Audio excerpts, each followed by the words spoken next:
Après la disparition du sous-marin Titan et la mort confirmée de ses 5 passagers, James Cameron, réalisateur du Titanic, s'est exprimé sur CNN.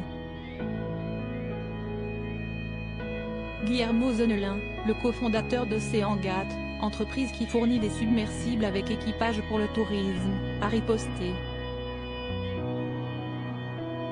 C'est un drame qui a mis en émoi le monde entier. Le dimanche 18 juin 2023, le sous-marin Titan parti en expédition proche de l'épave du Titanic avec 5 personnes à son bord disparaissait des radars après 1h45 de descente. Le jeudi 22 juin 2023, la nouvelle a fini par être annoncée, l'engin a implosé et les passagers sont tous décédés au fond de l'océan Atlantique, à distance du paquebot qui avait coulé en 1912.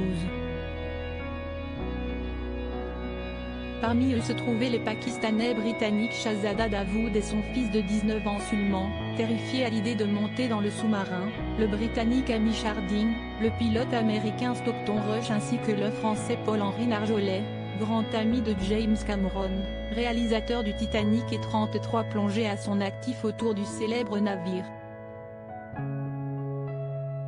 Je suis frappé par la similitude de la catastrophe du Titanic lui-même, où le capitaine a été averti à plusieurs reprises de la présence d'un iceberg devant son navire et pourtant il a avancé à pleine vitesse dans un bloc de glace, partageait-il sur ABC News, attribuant ainsi la responsabilité de la tragédie mortelle au PDG d'OceanGate, Stockton Rush, qui aurait ainsi, selon lui, avancé sans se laisser décourager par les difficultés rencontrées et les avertissements envoyés.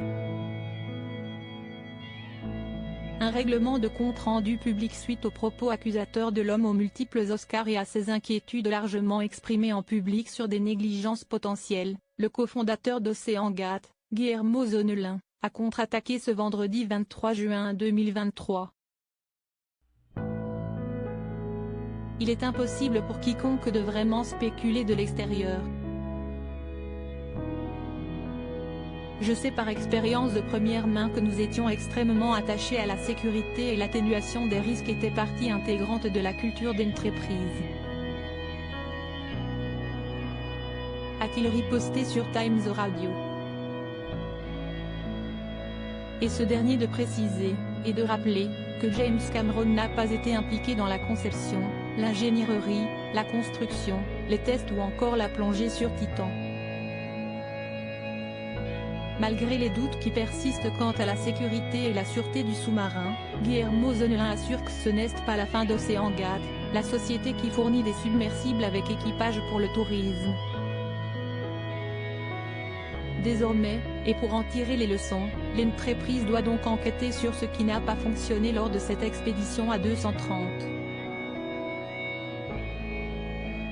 000 $ par personne. Reste donc à connaître toute la vérité sur cette triste histoire, qui rappelle vaguement celle du Titanic et qui aura coûté la vie de 5 personnes.